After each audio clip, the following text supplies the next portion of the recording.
Sanders. Today we have the first legislative markup of this Congress to consider critically important legislation. I practiced for 20 to 30 years taking care of patients, uninsured, underinsured, and sometimes even well-insured.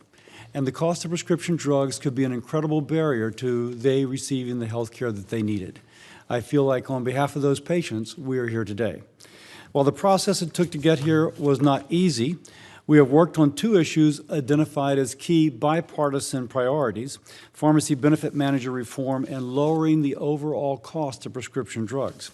And I would say that I'm pretty proud of the legislation we put together. We improved upon bills that previously passed this committee to ensure that employers are best equipped to shop around for the highest quality, lowest cost health care benefits for their employees. We also bring much-needed transparency to an opaque structure in which middlemen have some sort of margin, we know not which, at the expense of customers and patients who use the service. We also push forward reforms to bring new, lower-cost generic drugs to market faster.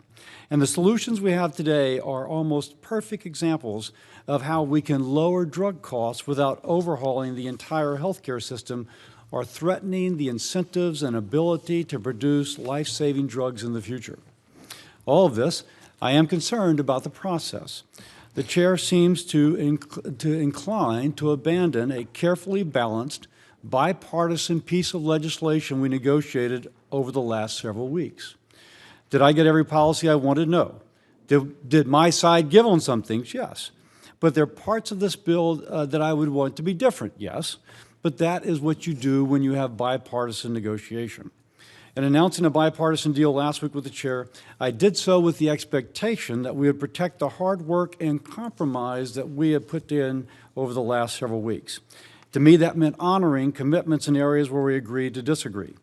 I'm informed that the chair intends to support the inclusion of several policies as amendments today that he and his staff had agreed to take off the table as part of a negotiated bipartisan deal essential to getting 60 votes on the floor.